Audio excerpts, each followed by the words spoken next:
that my allergies are over, I hope. And there's some new changes that are happening on Write for Hollywood. If you haven't noticed, the site has a completely new look, which is awesome. I'm really excited about that. On Facebook, we've got something new happening. We're doing a little bit more current events for film and television, and we've got a caption contest, so check it out. We have changed the time of the Write for Hollywood Wednesdays from 4 p.m. Eastern Standard Time to 9 p.m. So hopefully more of you will be able to join us at WriteForHollywood on Twitter. All right, so we'll get to our questions and our very exciting pitch. Question number 1, will you represent me? Okay, the short answer to that is no. I'm not an agent, nor do I desire to become an agent. I'm a writer, and I'm here to help you as much as I can so that you can find an agent yourself. You deserve to find an agent who has the ability to represent you much better than I could. I don't have the contacts, I don't have the ability to get your script in the hands of the people that matter, so it doesn't serve you to even ask me to become your agent, but I'm flattered that you do. I'm very flattered, thank you. Right, question number 2, I finished my script. How do I find an agent? This is a big question. All right, first of all, I'm assuming that your script is highly polished, you've gotten feedback, and it's all ready to go. If it's not, make sure that it is. Also, make sure that an agent is what you need, because everyone assumes that getting an agent is the be-all and end-all of success in screenwriting, but it isn't. Just because you have an agent doesn't mean that you're going to get work, doesn't mean that your script is going to sell. You still have to do all the work yourself. Find out what agents are accepting new clients and what kind of clients they're accepting. Make sure that they're going to look at your genre or your style of writing. Whatever you do, do not ask another writer to refer you to their agent. You are likely to be a direct competitor to them, and it's not something that a writer would want to do. Next, befriend agents on social media. If you're going to do this, just be genuine, be friendly, and do not pitch them. Do not pitch them your script. Do not ask them to represent you. Do not talk about work whatsoever. Just be friends, be genuine, be sincere, and just establish a genuine relationship with this person. The best thing that you can do is make them come to you. Whatever you can do to get your own success so that agents come to you and you have the ability to choose what agent you want. All right, the pitch. Okay, I'm very excited about this. Okay, so here is the actual pitch that was submitted to me. I'm going to read it as is. The title, Behind the Chastity Belt. Logline, one young girl believes she can keep a significant part of her daddy's crime ring under control.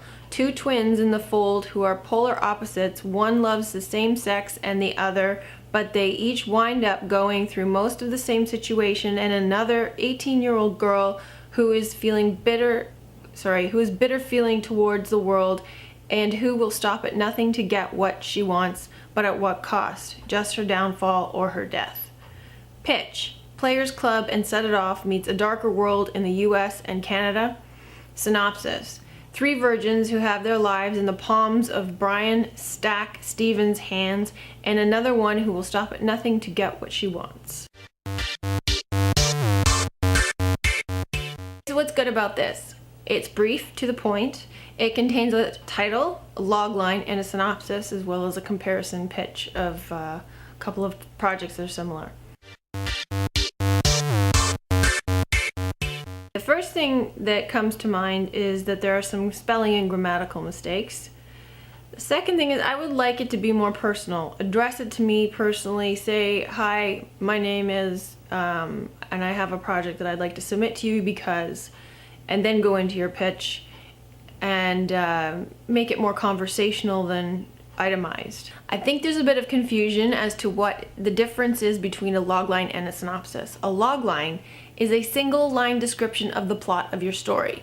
It should include who your protagonist is, what he's up against, what's at stake, the hook, the plot, and the genre. It should also indicate clearly whether it's a TV series, a movie of the week, or a feature.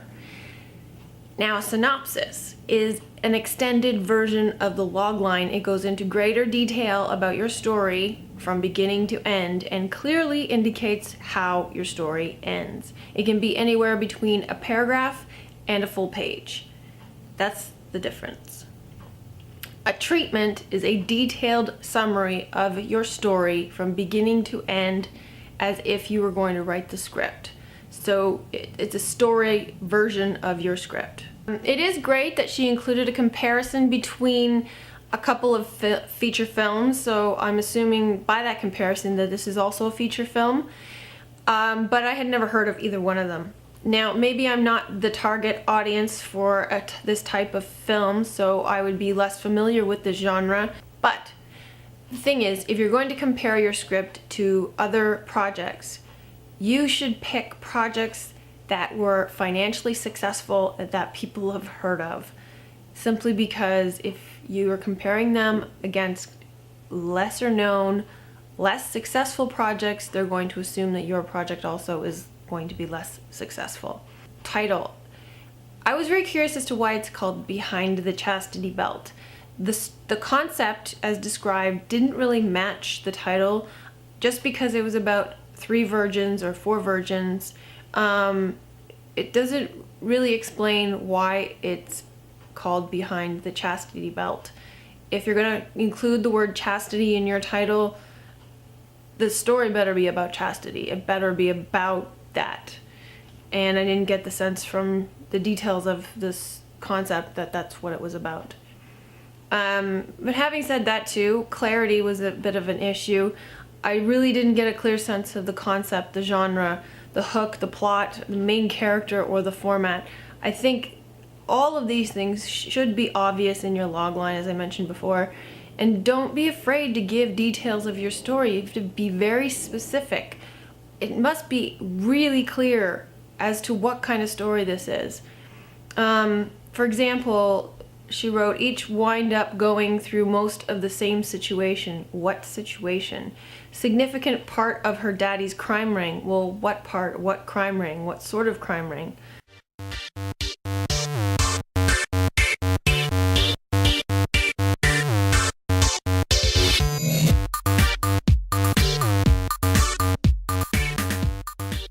So if you found this episode helpful, please leave a comment in the comment section below.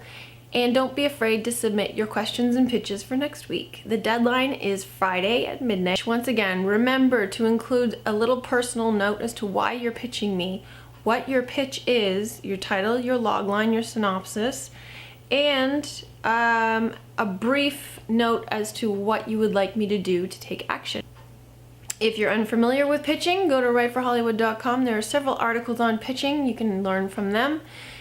Otherwise, you could also learn about pitching from my book, Guide to Pitching. So I hope to hear from you soon. Until then, I will see you next week.